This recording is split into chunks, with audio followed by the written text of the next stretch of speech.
लड़का संत बन गया, उसकी कहानी आपको बताएंगे। सबसे पहले उनके पिता मेरे साथ इस वक्त मौजूद हैं, उनसे बात करेंगे। आनंद जी, बताइए कि बचपन से और लेके और संत बनने की कहानी उनकी बताइए। क्या आपको पता था कि वो संत बनने वाले हैं?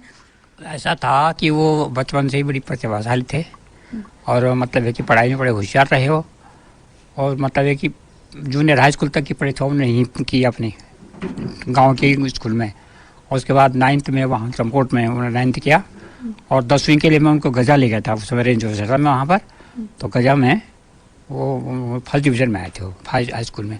फिर इंटरमीडिएट उन्होंने किया आपके भरत मंदिर ऋषिकेश में, BSc किया कोटद्वार, और MSc किया उन्होंने, MSc प्रीवियस किया था उन्होंने ऋषिकेश से। तो तब तक तो ये भावना सेवा करनी है, जनता की सेवा। तो 1993 में उनका परिचय अभिनाथ से हुआ। उस समय सांसद थे वो, तो दिल्ली गए क्योंकि RSS से जुड़े हुए थे। तो उन्होंने कहा भाई मेरा उत्तराधिकारी बन जाओ। तो उन्होंने कहा ठीक है। तो उन्होंने कहा घर पूछ के आओ। अब घर में आए वो 1993 में, यहाँ चुनाव वुनाव चल रहे थे ना, उसमें प्रचार में भी रहे हो। तो फिर अपनी माँ से पूछा, तो उन्होंने कहा ठीक है तुम चले जाओ गोरखपुर। अब उन्होंने समझा कि कोई नौकरी के लिए जा रहे होंगे, लेकिन मैं उनको सड़क पर छोड़ने गया। तो कहने लगा पिताजी मैं वहाँ जा रहा हूँ।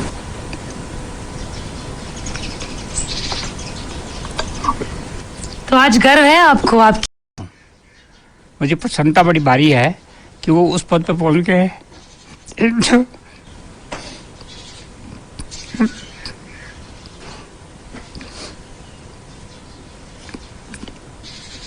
मैं कभी नहीं दे सकता था। तो मुझे खुशी है कि उन्होंने कम से कम क्षेत्र का नाम रोशन किया, हमारा नाम रोशन किया, और एक अच्छे उस पे पद पर पहुँचे हुए हैं। तो उनकी पहले से भावना ऐसी थी कि मैं जनता की सेवा करनी है, और वो अवसर आ गया है। मेरा उनको रहता था कि देखो सेवा करो, लेकिन ऐसा करो कि सामाजिक एकता। और न्यूज़ ने वही नारा दिया बाद में, सबको साथ लेके चलो। तो वही उनका प्रोग्राम बन गया, सब ठीक ठाक है।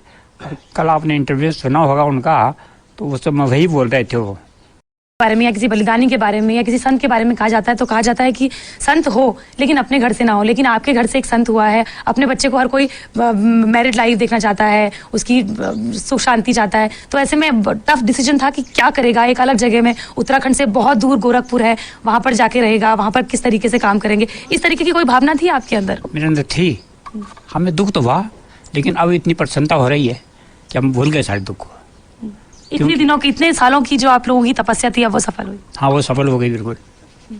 और जैसे शास्त्रों में कहा गया है ना कि परिवार में एक संत जो है वो कई खानदान को तार देता है। तो वही बात है। और मुझे खुशी है कि वो जो हैं इस समय मतलब है कि देश की सेवा में लगे हुए हैं और अच्छे पद पर पहुंच गए हैं, और जनता के मतलब है कि बड़ी जनता उनको बहुत चाहती है।